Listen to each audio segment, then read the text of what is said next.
what if the Garden of Eden wasn't some magical paradise? Right, like a literal fairy tale. Exactly. What if it was actually this brutal, desperate survival manual for ancient humans who were just, terrified of starving to death? That is exactly the premise we're digging into today. Yeah, so welcome to this deep dive. We are really thrilled you're joining us today because we are going to do something highly unusual with a text you probably think you already know inside and out. Oh, absolutely. Everyone thinks they know this one. Right. Today, our mission is to execute a complete system override. We are taking the book of Genesis, specifically the second chapter of Genesis, and we are entirely setting aside the standard theological, spiritual, or, inspirational readings. Throwing them completely out the window. Totally. If you grew up hearing these stories in Sunday school, or if you've seen those classic Renaissance paintings of a pristine garden with a talking snake, we need you to take that mental image, put it in a box, and just slide it off the table for the next hour or so. Because today, we are conducting a forensic sociological teardown. A teardown. I love that. Yeah, and we are doing it through a very specific, highly rigorous lens that emerges from the research in our stack today. And that lens is called Materialist Christianity. Now, if you're sitting in your car right now or, walking the dog, the phrase materialist Christianity might sound like a massive oxymoron. It really does. It sounds like two things that just hate each other. Right. It sounds like two ideas that should be violently rejecting one another. Because when we say materialist, we usually mean the physical world, science, atoms, biology, economics. The hard, tangible stuff. Exactly. And when we say Christianity, people usually think of the metaphysical, right? Souls, miracles, heaven, spiritual realms floating in the clouds. Which is the exact opposite of material. Yeah. But the core premise we are exploring today is treating this ancient religion not as a collection of magic spells, but as applied physics. Applied physics. That is such a crucial phrase to hold on to, because it requires a fundamental shift in how we actually view the authors of these texts. Right. Who were these people? Well, to understand this deep dive, you have to adopt a foundational assumption with us. The ancient writers of these documents were not hallucinating. They weren't just tripping out in the desert. No, not at all. They were not ignorant primitives making up fairy tales about magical gardens just to explain where the rain comes from. Right. They were highly observant human beings documenting the brutal, physical realities of human survival, the really complex dynamics of social friction, and just the unforgiving laws of nature. Because nature was constantly trying to kill them. Constantly. So in the materialist Christian framework, every single spiritual, miraculous, or divine word in this text is actually a container. A container. Unpack that. It is a heavily compressed zip file holding a vital material, sociological, or psychological truth that literally kept their communities alive. Wow. Okay. Which means we need a really specific methodology for how we're going to read Genesis chapter 2 today. We do. We have to reverse engineer it. Yeah, we are going to reverse engineer the vocabulary of the text. When we hit words like spirit or breath or blessing or curse, we aren't going to translate them mechanically as supernatural events. No magic wands. Right. Instead, we are going to pause and ask the hard, grounded questions, like, what physical friction or social crisis was this ancient nomadic or agrarian community facing right in that exact moment? And what structural utility did this specific concept provide to keep them from completely tearing each other apart or, just dying of exposure? Exactly. That is the mission. But to do this properly, we have to define our scope with absolute precision. Yes. Boundaries are important here. So we are anchoring this teardown strictly in Genesis chapter 2. We are going to sit with its unresolved tensions. We are not going to jump ahead to Genesis 3. So no talking snake today. No snake. We aren't going to talk about the eating of the fruit or the whole plot of the fall. We're going to hold the immense weight of chapter 2 exactly as it is, as a standalone structural blueprint. But to prove the validity of this materialist lens, we are going to trace what the sources call the dialectical trajectory. Okay, let me pause you right there, because dialectical trajectory is a really heavy academic phrase. Let's make sure we unpack that for the listener. Yeah, fair enough. Let's break it down. By dialectical trajectory, we basically mean we are going to draw a direct, continuous, logical line from the specific survival mechanisms in Genesis 2 straight through history. All the way to the 1st century. Right, to the specific moments in the New Testament where Jesus actually confronts, absorbs, or utilizes those exact same sociological mechanisms. We're tracking the evolution of a survival strategy. That is exactly right. We are tracing the social technology from its inception in the ancient dirt to its explosive universal application in the first century. I love calling it social technology. So before we even look at the specific elements of the garden, the dust or the trees, we really have to talk about the architecture of the text itself. The weird contradiction right at the start. Yes, because right out of the gate, Genesis 2 presents us with this massive, glaring structural anomaly. It's wild if you actually read it closely. If you read the preceding chapter, Genesis 1, there is a very specific, majestic order of creation. God creates the cosmos, then the land, then the plants, then the animals, and finally, as the absolute pinnacle of this sequential process, humanity. It builds up to the humans. Right. But when you turn the page to Genesis 2, the source material explicitly contradicts that order. In Genesis 2, the human being is made first. Before the plants. Yeah. By the animals. The chronological contradiction, it has bothered literalist readers for centuries. Well, it should bother them, right? Yeah, because if this is supposed to be an accurate historical record, a chronological contradiction on page 2 seems like a catastrophic failure of editing. It's a huge red flag if you're reading it like a textbook. Exactly. If you're reading a manual on how to build a house, and chapter 1 says, pour the foundation, build the walls, put on the roof. Makes sense. And then chapter 2 says, okay, first, put the roof floating in the air, then maybe dig a hole for the foundation. If you're treating it as an engineering document, it's completely broken. You throw the manual away. And that is exactly the trap. Right. The contradiction is only a problem if you treat the text as a scientific lab report or some literal sequential historical ledger. Yeah.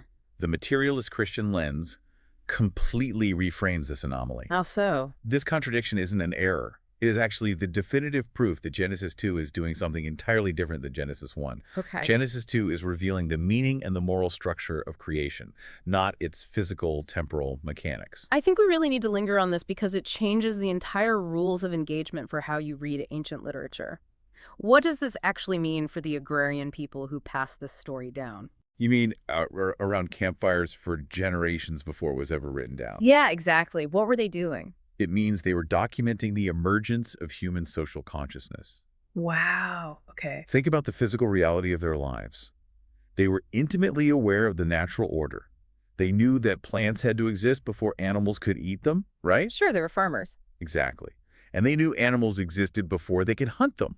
They weren't stupid. So to intentionally flip that order in their foundational narrative is a deliberate, highly sophisticated philosophical statement. That's fascinating.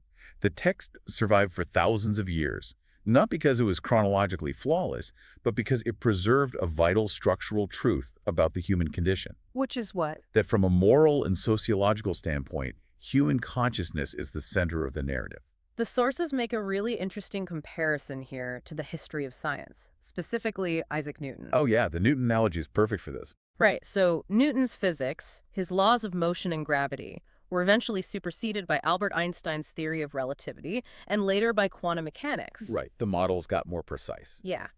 Newton was, technically speaking, wrong about the absolute mechanics of the universe at a macro and micro scale, but his model explained a massive amount of reality within its time. It worked for what they needed. Exactly. His method of systematic, rational thinking outlasted his specific conclusions. We still use Newtonian physics to build bridges today, and those bridges don't collapse. It's a really profound analogy because the Bible, in this materialist framework, might be completely imprecise in its chronological mechanics regarding, say, the age of the Earth or the sequence of biological evolution. Right. But it was trying to describe something incredibly real truth, justice, human purpose, the weight of consciousness in the only vocabulary that ancient pre-industrial people possessed. So the moral logic was structurally sound, even if the timeline was wonky. Precisely. Genesis 1 is about the grand macro ordering of the cosmos. But Genesis 2 zooms in to say, yes, biologically we arrived late, but morally, socially, the human being is the absolute center of this specific localized narrative. The chronological order changes because the focus of the lesson has shifted from astrophysics to sociology. Exactly. And the fact that the final editors of the Torah preserved this contradiction rather than having some scribe come along centuries later and smooth it over to make it perfectly consistent is just fascinating. It's a feature, not a bug. Yes. They wanted the friction. They wanted the reader to stop and realized they were stepping into a different kind of truth. Okay, so this maps perfectly onto our dialectical trace to the New Testament, right? It really does. The biblical corpus survives specifically because it holds these contradictions in tension rather than erasing them. Right. If we trace this exact mechanism forward, the mechanism of using a non-literal disruptive narrative to reveal a hidden structural truth, it maps directly to how Jesus operates. Specifically in his parables. Yes, specifically in his use of parables. Look at the parable of the leaven in the Gospel of Matthew, chapter 13, verse 33. This is a wild connection in the notes Yeah. because Jesus gives this incredibly brief one-sentence parable.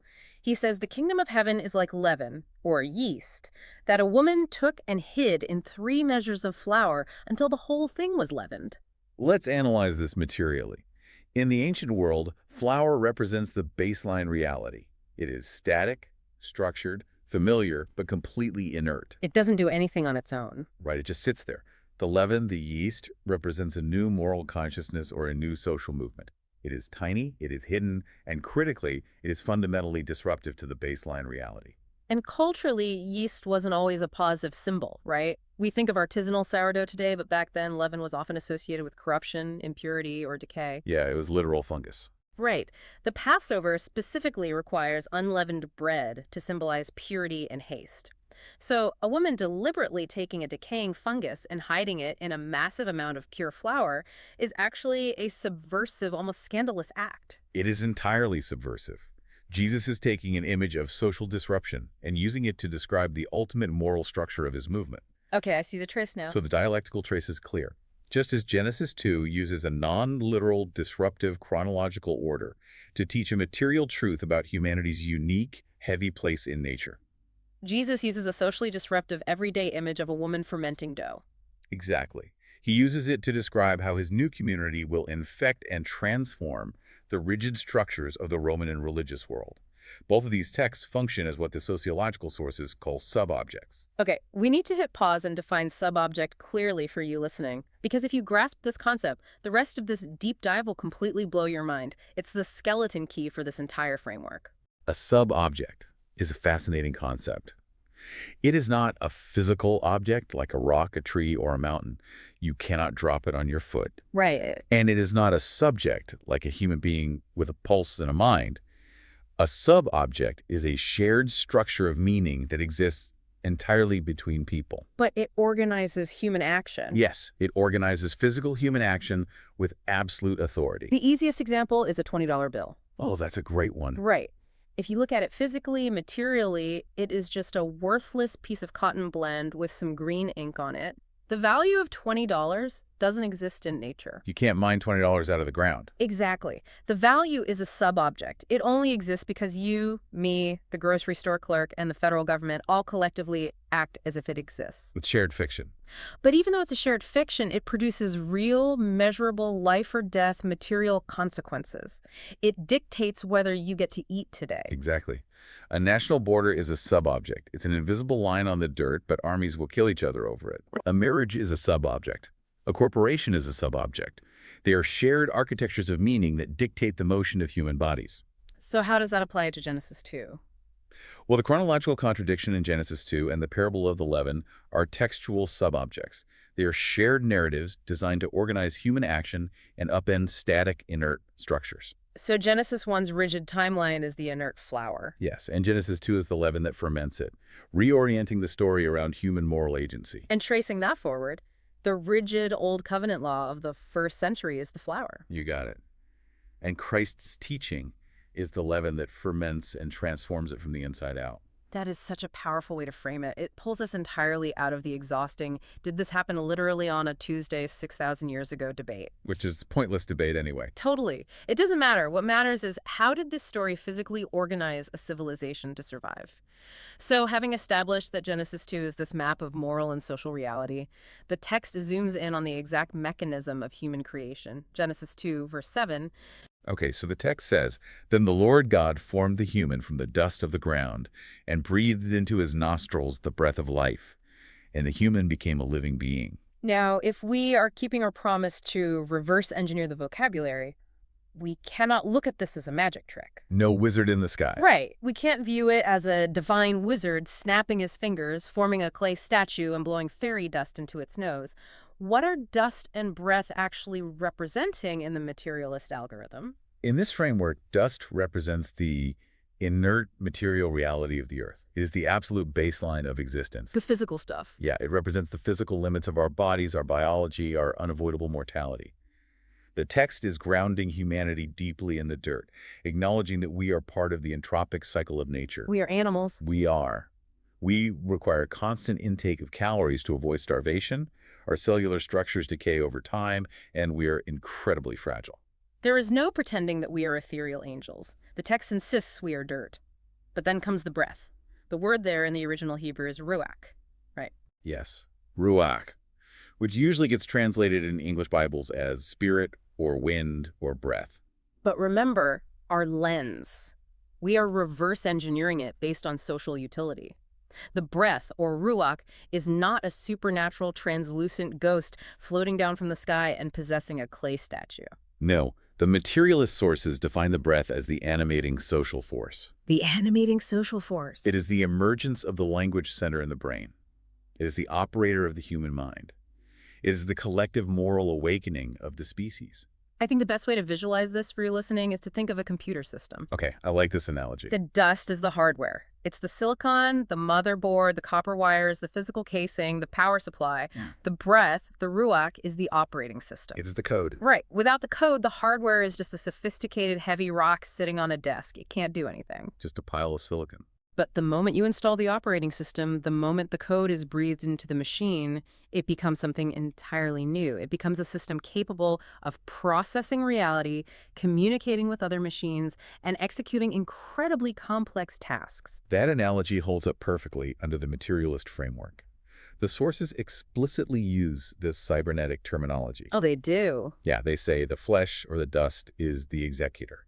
It is the bodily control systems, the autonomous nervous system, the primal drives for food, reproduction, and baseline survival. And the spirit. The spirit, or the breath, is the operator.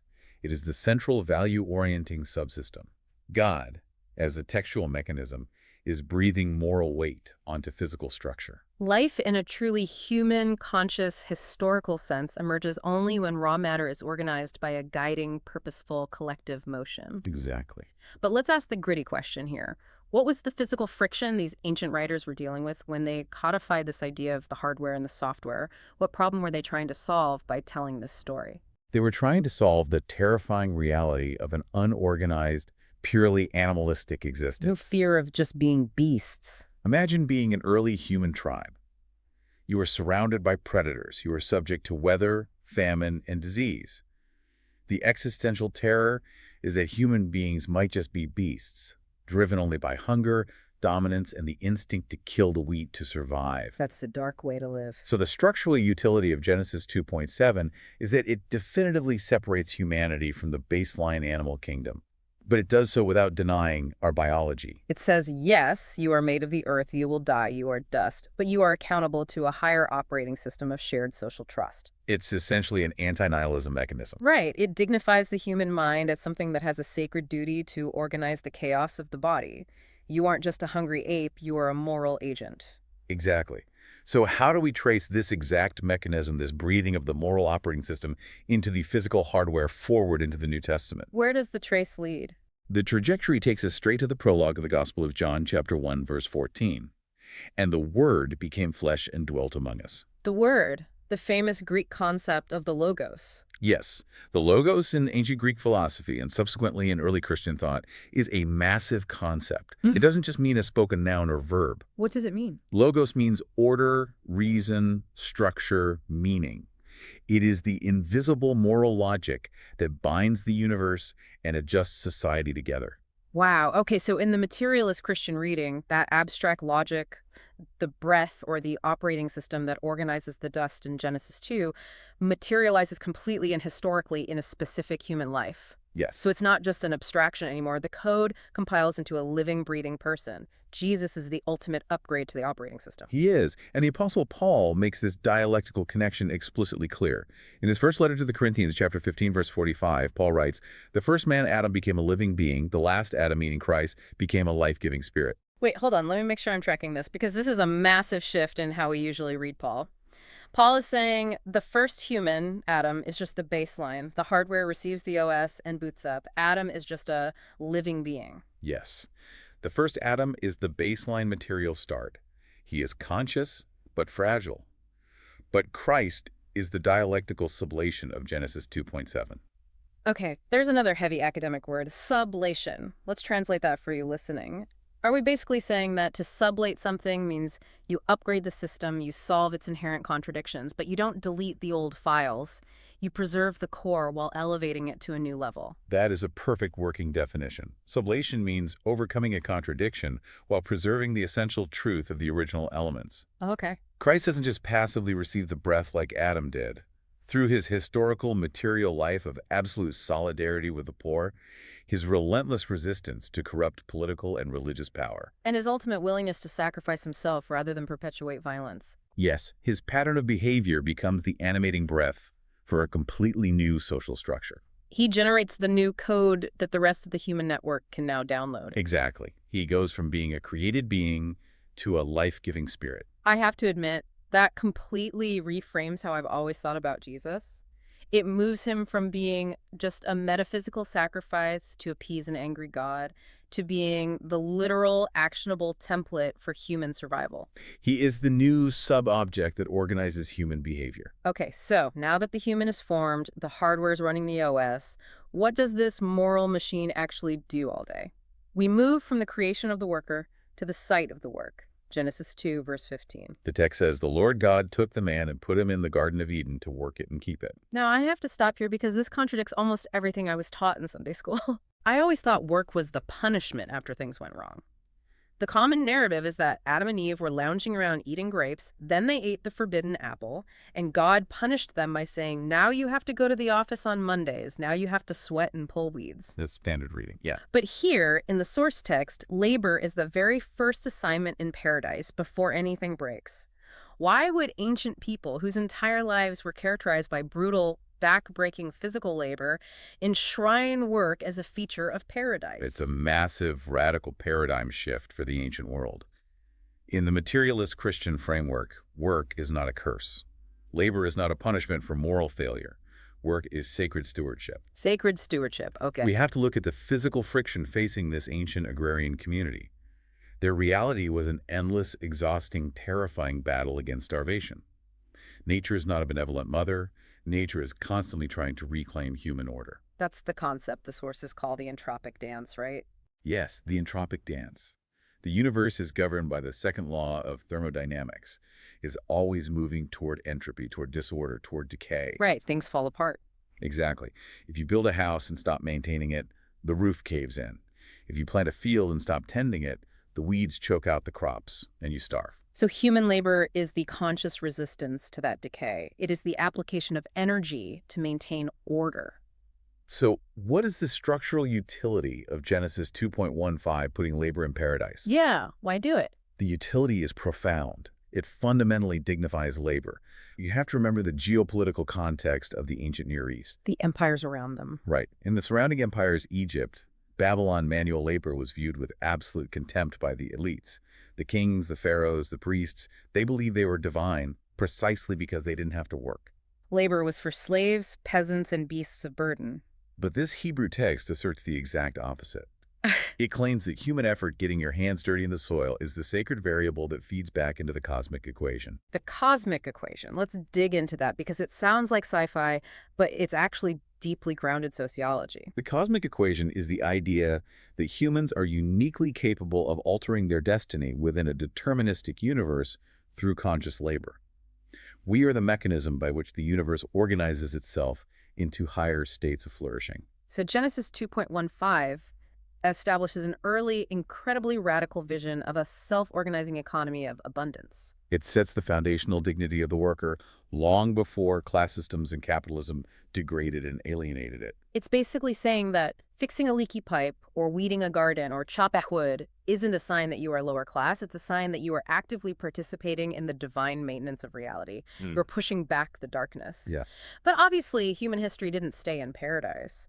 How does this material view of labor map forward? If we physically map this trajectory, we immediately see how the dignity of labor is lost through systemic exploitation.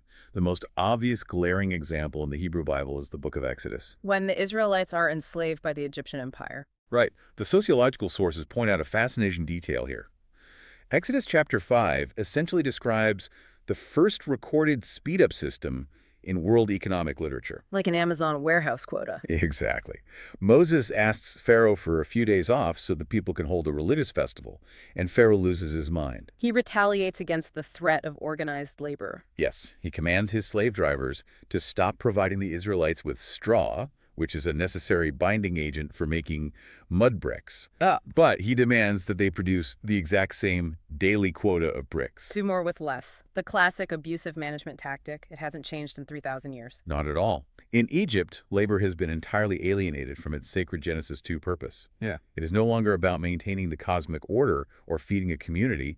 It has been turned into a mechanized engine for empire building and oppression. The worker has just become a tool. So let's trace the dialectic straight to Jesus. How does Christ confront, absorb, and recalibrate this corrupted mechanism of labor? We look at the Gospel of John, chapter 5. This is the story where Jesus heals a paralyzed man by the pool of Bethesda. But the catch is, he does it on the Sabbath. Which was strictly forbidden by the religious elites of his day. Yeah. The Sabbath laws had become incredibly complex and restrictive. When they challenge him for working on the day of rest, Jesus answers in John 5:17, "My Father has always had his work to this very day, and I too am working." I see the connection, but let's press on this. He is reframing the very definition of work. He is radically reframing it. Oh. The religious leaders had turned the Sabbath into a rigid, static law, an inert sub-object that had lost its original moral utility of giving workers a rest. And was now just being used as a purity test for social control. Exactly. Jesus deliberately breaks that rigid non-activity to prove a massive point. He is demonstrating that the highest form of the Genesis 2 labor mandate is not market exploitation, making bricks for Pharaoh. Right. And it's not arbitrary, rigid rule-following for the Pharisees. The absolute highest form of human work is the continuous repair and restoration of the human condition. Healing the broken hardware. Returning the human being to a state of dignity. Exactly. Christ reclaims labor from the forces of alienation. And this links directly to how the Apostle Paul talks to early Christian workers. In Colossians 3:23, Paul writes, "Whatever you do, work at it with all your heart, as working for the Lord, not for human masters." If you read that with a modern capitalist mindset, it just sounds like a middle manager telling his employees to have a good attitude even if they're underpaid. Do it for Jesus. Right. But materially, sociologically, it is the exact opposite. It is a psychological and structural reclamation of labor from the boss. It returns work to its original Genesis 2 dignity. Yes. Paul is telling slaves and marginalized workers in the Roman Empire, your labor does not actually belong to the person signing your meager paycheck or the master holding the whip. Your labor belongs to the ultimate moral order of the universe. You are maintaining the cosmic equation. That is a staggering sociological insight. It gives the lowest worker an internal sovereignty and a psychological fortress that the empire cannot touch. You might own my time, but you don't own the meaning of my work. Yes, beautifully said. Okay, so we have the hardware, the software, and the worker. But labor requires boundaries to be productive. You can't just hack away at a forest randomly. You need a plan, you need limits. And the Garden of Eden has a very specific, incredibly famous limit. Yes, and this introduces the first real structural contradiction into the text. Let's look at Genesis 2, verses 16 and 17. And the Lord God commanded the human, saying, "From every tree of the garden you may freely eat, but from the tree of the knowledge of good and bad you shall not eat from it, for on the day you eat from it you will surely die." Now, if you are listening to this, you're probably waiting for us to talk about the snake, the temptation, and the apple. Which we aren't doing. Right. Remember our mission parameters. We are anchoring strictly in chapter 2. We are holding the tension of the prohibition itself without resolving the plot. We are looking at the mere presence of the boundary in the center of the garden. Why is it there? This is where the materialist Christian lens completely strips away the metaphysical fairy tale of a magical, poisonous fruit. The tree represents the inevitable shift to consciousness and the introduction of dialectics into the human experience. Okay, we used the word dialectical earlier regarding the New Testament trace, but let's define dialectics in this specific context. Dialectics basically means the tension between opposing forces that drives growth or development, right? Correct. It is the clash of a thesis and an antithesis, resulting in a synthesis. Before this command regarding the tree, humanity in the narrative is existing in a prehistorical, pre-dialectical stage of innocence. Explain pre-dialectical like I'm 5. It means existing without internal moral contradiction. Think of a dog. Okay, a dog. A dog can be a good boy or a bad boy based on how it follows your training. But a dog does not have an internal moral crisis about whether it is fundamentally ethical to eat a squirrel. Right, it just acts on instinct. It is pre-dialectical. Hmm. The humans in the garden, prior to the boundary, are basically highly functioning, innocent animals. They eat, they sleep, they organize the dirt. But the moment a boundary is introduced, a rule that requires a conscious choice to obey or disobey, true moral consciousness is violently activated. The physical friction here must be the immense, terrifying danger of a species gaining absolute, unchecked autonomy, possessing high intelligence but having no moral constraints. You end up with a species of highly effective sociopaths. Precisely. So what is the structural utility of placing a magical death tree in the middle of a perfect garden? Yeah, why do it? It is the compression of incredibly complex survival knowledge into a single, easily enforceable rule. It's another sub-object. The sociological sources call this law as compression. Law as compression. This makes me think of the analogy of a toddler and a hot stove. Oh, that's perfect. Run with that. If you have a 2-year-old walking around the kitchen and you are boiling water, you don't sit the toddler down and explain the complex physics of thermodynamics, heat transfer, the cellular structure of human skin, and third-degree nerve damage. They wouldn't understand a word of it. And they would die. Right.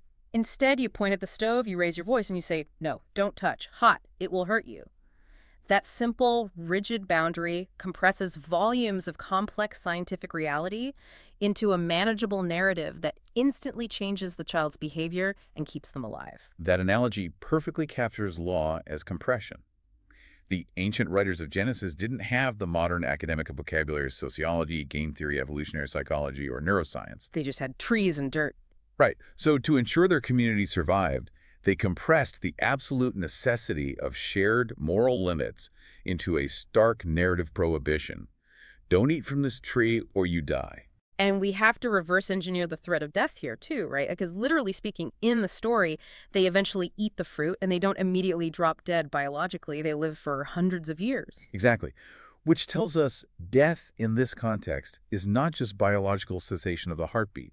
Materially and sociologically, death in Genesis 2 is the destruction of social continuity and trust. It's the death of the community. Yes. If a community violates its core shared boundaries, if everyone just does whatever they want, the community fractures. The social organism dies. The sources phrase it as the betrayal of the living process of life building itself. So how does this incredibly heavy boundary and the crushing consequence of crossing it trace forward to the New Testament? Where does Jesus interact with the tree of the knowledge of good and bad? The tension of facing the ultimate boundary of obedience is completely absorbed by Christ. We draw a direct, continuous line from the tree in Eden to another garden. Gethsemane. Yes, Matthew chapter 26, the Garden of Gethsemane. The night before his execution. Yes. In Gethsemane, Christ is wrestling with the crushing, suffocating weight of complete moral awareness. He sees the impending consequence of human contradiction.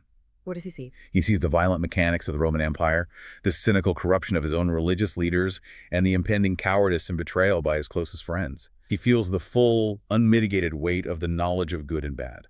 It physically wrecks him. The text says he sweats drops of blood. It does. He asks his father for the cup to pass, for the boundary to be removed. But ultimately, he submits to the dialectical plan. He holds the boundary. He doesn't touch the stove, even when he realizes that holding the boundary means he's going to be thrown directly into the fire. Precisely. And we trace it even further to the ultimate climax on the cross itself. Matthew 27:46. Jesus, suffocating on the wood, cries out, my God, why have you forsaken me?" The cry of total absence. The sources point out that this cry mirrors the existential reality of humanity being cast out of the garden. It's the exact same wound. It is the material realization of the curse. The cross is the ultimate historical absorption of the death promised by the tree of knowledge. He takes the hit. Christ steps fully into the absolute consequence of the broken boundary. He experiences the ultimate absence, the total rupture of social continuity. He's betrayed by his disciples, mocked by his own people, and executed by the state machinery. He experiences the social death of Eden. But I want to press on the why. In a strictly material sociological sense, what does him dying on a cross actually accomplish? If we aren't using the theology of penal substitution, God needing to punish someone to balance some cosmic spreadsheet, what is the structural utility of the crucifixion? He does it to restructure the moral motion of humanity. By absorbing the ultimate consequence of the broken boundary without retaliating, without returning violence for violence, without calling down angels to slaughter his enemies, he acts as a circuit breaker. A circuit breaker. Wow. He breaks the entropic cycle of revenge. He sublates the death of the old corrupt system into the foundation of a new one. It is brutal physics converted into moral action. The cross isn't a magic spell. It is the ultimate disruption of the human pattern of violence. That is incredibly heavy, but it makes the narrative so much more grounded. It's not a transaction taking place in the clouds. It's a structural transformation of how human beings handle trauma, betrayal, and power. Exactly. Okay, so we've covered the hardware and software of the human, the sacred nature of their labor, and the crushing necessity of moral boundaries. But there is one final critical mechanism in Genesis 2, and it addresses the deep vulnerability of the isolated individual within this harsh material reality. Let's look at Genesis 2, verses 18 through 25. Right, the creation of the counterpart. So God declares it is not good for the human to be alone. I will make a helper suitable for him. The human then begins naming all the animals, but finds no suitable counterpart among them. And then the surgery happens. Yeah. God causes a deep sleep to fall on the human, takes one of his ribs, or more accurately translated his side, and builds a woman. The human wakes up and declares, "This is now bone of my bones and flesh of my flesh," and the text concludes that they become one flesh, and they are naked and unashamed. A very famous passage. But, okay, I am going to throw a massive flag on the play here on behalf of you listening, because a modern reader hears this text and immediately trips over 100 wires. Oh yeah, the cultural baggage is huge. They get bogged down in modern gender politics, debates about patriarchy, the submission of women, or the legal definition of modern marriage. If we are doing a strict sociological teardown, how do we read this text without dragging our 21st century culture war baggage into the ancient dirt? By doing exactly what we've been doing the entire time. Stripping away the metaphysics, stripping away modern political paradigms, and looking strictly at the cold, hard survival mechanics. First, look at the act of naming the animals. Right, before the woman is even made, God parades the animals in front of the man, and he is put to work cataloging the local wildlife. Why? Materially, the act of naming is the human mind organizing the chaos of nature. It is the birth of observation, of categorization. It is the dawn of language and early empirical science. He's organizing his environment. Exactly. The human is observing the material world, recognizing patterns, and defining structures. But in the process of doing this scientific survey, the human realizes a terrifying physical friction. None of these animals can actually help him survive in a meaningful way. He realizes his isolation. Yes, and an isolated human in an agrarian or nomadic setting will quickly die. The existential risk of isolation in the ancient world cannot be overstated. We think of being alone today as just being lonely in an apartment while watching Netflix. In the ancient Near East, being alone meant one bad harvest, one twisted ankle, one minor infection, or one predator, and it is game over. You starve or you are eaten. Exactly. Isolation is quite literally a death sentence. So the structural utility of the counterpart, the creation of the woman, and the establishment of the one-flesh union is primarily about social cohesion. Marriage, in this ancient text, is revealed not as a magical romantic sacrament in the modern individualistic sense. It is the primary, foundational structural unit of tribal survival. It is the absolute smallest viable unit of a society that can successfully reproduce, divide labor, watch each other's backs, and protect itself against entropy. Yes. Yeah. And the concluding imagery of being naked and not ashamed is profound when viewed through a material lens. It represents a state of total alignment and absolute trust. No hiding. Right. It is an economy of cooperation with zero internal friction, zero alienation. There are no hidden motives, no hoarding of resources, no exploitation, no need for psychological defenses. It is the idealized baseline blueprint for human solidarity. So how does this highly localized, biological survival mechanism, a man and a woman teaming up so they don't starve to death, translate dialectically into the New Testament. Because Jesus was famously single, and Paul seemed to prefer people not get married if they could help it. The trajectory here is perhaps the most explosive one we've discussed. Christ absorbs this localized mechanism of the biological family unit and radically, explosively expands it into a universal structure. How so? In the Gospels, Christ redefines kinship entirely. There is a famous scene where Jesus is teaching and someone interrupts to tell him his mother and brothers are waiting outside. Right, his blood family. Jesus looks at his followers and says, "Who is my mother and who are my brothers? Whoever does the will of my Father in heaven is my brother and sister and mother." He is deliberately severing the exclusive biological tie. He's taking the necessity of the one flesh unit, the absolute need for a survival counterpart, and upgrading it to an ideological moral unit. He sublights it. Yes. He takes the core function of the Genesis 2 marriage mutual survival, absolute trust, shared resources, bone of my bone, and he completely detaches it from mere genetics and tribal bloodlines. So this localized one flesh of the garden becomes what the Apostle Paul later organizes and calls the body of Christ, the church. Exactly. And we have to be careful here. When we say the church, we don't mean a brick building with a steeple and a choir. We mean the church as a sub-object, a shared structure of human action. Precisely. It is the exact same mechanism of social cohesion and mutual survival from Genesis 2, but transformed into a pre-political technology for class endurance. Think about the grim material reality of the early Christians living under the crushing weight of the Roman Empire in the 1st century. It was brutal. They were heavily taxed, marginalized, often displaced, and sporadically persecuted. They had no political power, no standing army, and no wealth. They desperately needed a survival strategy. And the body of Christ was that strategy. It wasn't just a club that met on Sundays to sing songs. It was a rigorous, highly organized mutual aid network. It was a system where widows, who in the Roman world would have been left to starve in the streets, were fed daily. It was a community where financial debts were released internally. It was a system of absolute voluntary solidarity. They survived the Roman Empire not by fighting it with swords, which would have been suicide, but by out-cooperating it. That's a great way to phrase it. The biological one flesh of the Garden of Eden became the unified multi-ethnic community of the early assemblies, operating with that same Genesis ideal of being incredibly vulnerable, yet entirely protected by mutual trust. Okay, we need to take a breath and synthesize this journey because we have covered incredible ground today. We started by executing a system override on how we read Genesis 2. We took off the stained glass glasses. We stopped looking for magic, and we put on the rigid lens of materialist Christianity. We looked at the text strictly as applied physics, as the brilliant, desperate documentation of human survival. And what we found completely shatters the Sunday school narrative. Genesis 2 is not a fairy tale about a magic garden and a talking snake. It is a brutally pragmatic fossil record of human development. We saw how the chronological contradiction, putting man before the plants, actually preserves the vital truth of our moral emergence, acting like the leaven in the flour.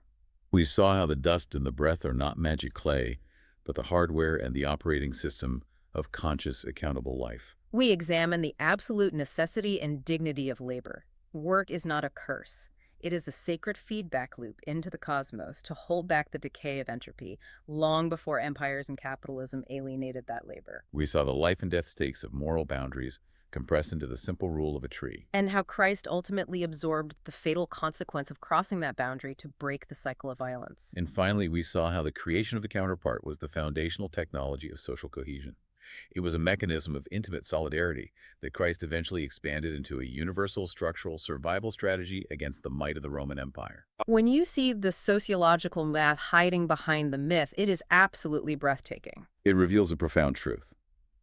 These ancient texts organized civilizations for millennia, not because they tricked ignorant people with superstitions, but because they mapped the invisible laws of human survival with terrifying accuracy. They successfully identified the sub-objects, the shared fictions and structures that actually keep human beings alive in a hostile world. So if you are listening to this, what does this all mean for you as you turn off this deep dive and go back to your day? It leaves us with a vital, almost unsettling question to consider. If the ancient writers of Genesis were able to map the invisible laws of human survival so accurately that their texts organized reality for thousands of years, What invisible sub-objects are organizing your motion today? Oh man, that is the question. What unseen boundaries, what massive corporate structures, what algorithmic pressures on your phone are functioning as the absolute, unquestionable laws of your life right now? They are dictating the value of your labor. They are dictating your level of isolation. They are quietly shaping your morality. The ultimate question the materialist lens asks is this. Are you operating under these modern structures consciously? Or are you blindly obeying a religion you didn't even know you chose? Keep questioning the code. Thank you so much for taking this deep dive into the source material with us. We invite you to step out your door today and look at the world and the texts that built it with a radically new lens. See the structures, see the motion, see the reality hiding in plain sight.